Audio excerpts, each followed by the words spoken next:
What's up, guys? JP back at you once again, bringing you guys episode number 13 in my entire DVD shelf by shelf collection. This is the 2017 edition, and basically I just show you guys everything I have in my collection. I took a little break because I was tired of making videos, so I had to step away for a little bit, but now I'm back, re-energized, and ready to make videos. So you can check this series out as of now every Monday and Friday, and we will work our way through the collection. So continuing along here with episode 13, we have Growth. Now, I seen this at Walmart for years and I just never picked it up, and then one day I was like, hey, I saw it used for like $2 and I grabbed it. It's in a white case. I don't think this is the case that it came in originally when you bought it at Walmart or wherever, but somebody must have swapped it out for a white case. Looks pretty cool. The cover looks, kind of CGI-ish, but I still kind of really like the idea of this, like, parasitic type of horror flick. I'll probably get to this eventually, sooner rather than later, now that I remember that I have it in the collection. After that, we have The Grudge, and The Grudge is one of those movies that I really don't like. I've seen it a few times, and it's just not for me. I don't really like the Asian version either, the Japanese Ju-on flicks. I don't like those. Just not a huge fan of The Grudge. Just doesn't appeal to me. Then we have The Grudge 2, which you can see is still sealed here. Got it from Big Lots. Not a huge fan of the Grudge film, so I just never ventured into the second one, and definitely not into the third one, which I don't own. I will pick up eventually because I am sort of a completist, so I will do that eventually, but as of right now, just gonna not watch The Grudge. Then we have Gut Pile. This is a shot-on video film from Sabrosa Studios. I actually really like shot-on video films, surprisingly, even though I tend to not like, extra bad movies and extra cheesy movies and extra over-the-top and extra comedic movies. But for some reason, there's just a certain level of charm of the do-it-yourself mentality that happens in shot-on video movies that I just eat up, and I find it very inspiring, and just I can see the passion from these young filmmakers, back in the day, and I really enjoy that. So I really haven't seen too many shot on video films I don't like, so I will get to this eventually. After that, we have Gutterballs, and this is a Ryan Nicholson film. The one thing that really bugs me about this release here is I think that I have like some sort of like post-release release, because if you can see, like, I don't know if you guys can really tell on the camera, but it's very pixelated, this cover.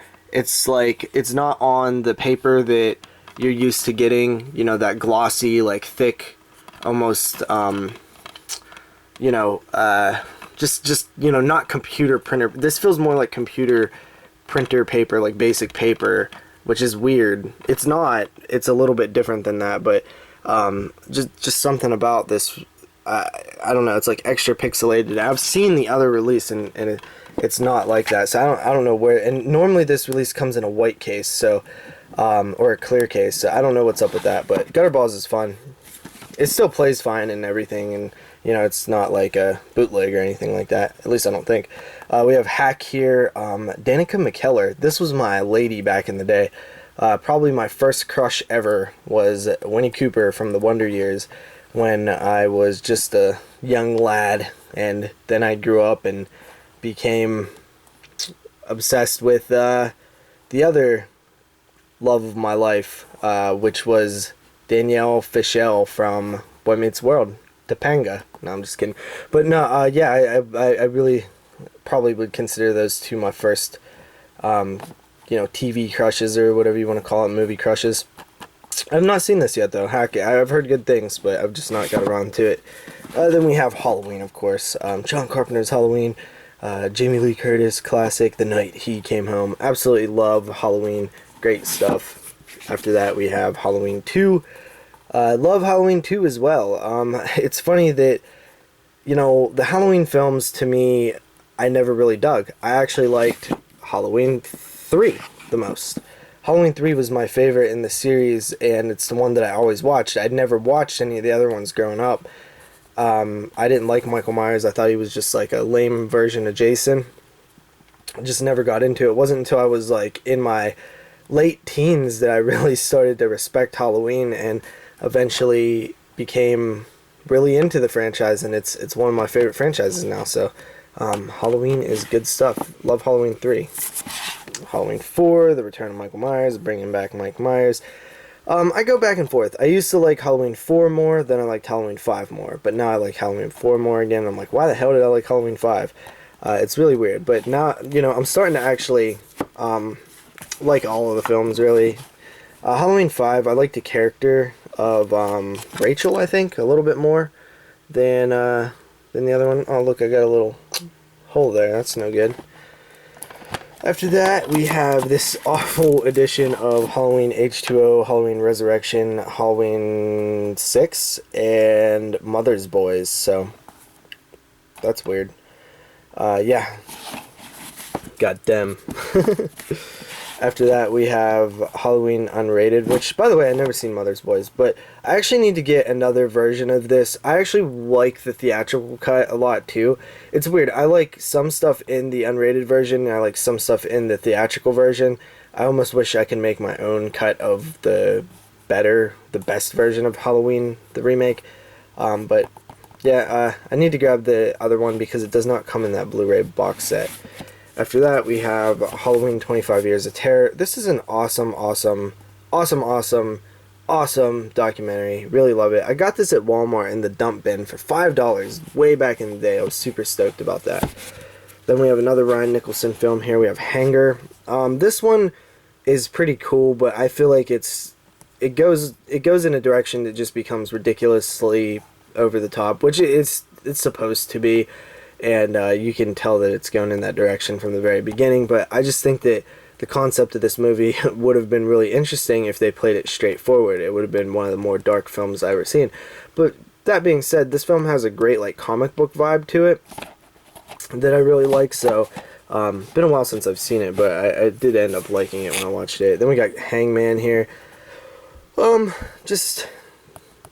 heard decent things, but I probably won't get to this anytime soon because anytime a movie comes out and I don't end up seeing it the year that it comes out and it's not eligible for my top, I missed it for the top 10 list, then chances of me revisiting that are very slim. That pretty much the least amount of films I watch are from the previous year's films. So if we're in 2017, anything left over from 2016 that I didn't see will probably go to the bottom of my list because I have so much other stuff to see. So, just kind of got lost in the shuffle. After that, we have The Happening, M. Night Shyamalan. I actually like this movie quite a bit. I know a lot of people hate it, but I think that it's pretty fun. It's pretty cool. So, it's like a mainstream, big budget, expensive B movie. It's weird. It's kind of, I don't know, man. I like it. I like it. After that, we have Happy Birthday to Me. Pretty cool flick. I haven't seen it in a while, but I do like it. It's pretty awesome. Canadian slasher. After that, we have Hard Candy. I've just not got around to checking this out. I've heard nothing but good things. I want to see it eventually, but I just haven't seen it. After that, we have Hatchet 2, which is actually out of order, so let's reverse. We have Hatchet, and Hatchet is I just watched this recently for 22 Shots. It was a lot of fun. I listened to the commentary on it. I knew so much information. I'm hatcheted out, but it was one of my favorite little franchises for a while. I kind of grew away from it a little bit, but I still think they're all really solid, all three of them. These are pretty old, as you can tell. You can see that the slip covers are getting kind of damaged and stuff like that. Then we have Hatchet 2, which I got the day that it came out. I was so looking forward to it. Unrated director's cut, awesome stuff. I really like Hatchet 2, but it's probably my honestly least favorite in the series now, which is interesting. It used to be my favorite. Then we have Haunt, which this was an IFC Midnight. Just never got around to checking it out, honestly. That's really all I can say about that one. Then we have The Haunting, with the Robert Wise production. This movie, I know it's a classic and stuff, but it just didn't appeal to me like it does to everybody else. Maybe it needs a rewatch, but got it in the old school slipcover. Then we have The Haunting of Molly Hartley. This is a film that's in the collection. I may have watched this before, but I can't really remember. Like, this is like literally out of everything that I have in my collection, like the movies like this are at the very bottom of my list to watch. Like The Haunting, the, you know, Possession of the, you know, the Taking of whatever. Like, there's just no interest in those type of movies. Speaking of which, The Haunting of Rebecca Verlaney. I actually watched this before and it was awful, so I have no plans to revisit it. So it's just in the collection for the long haul, and that's just sad. So that's it for this part, guys. I'll see you guys in part number 14. Thank you for checking this video out, and enjoy.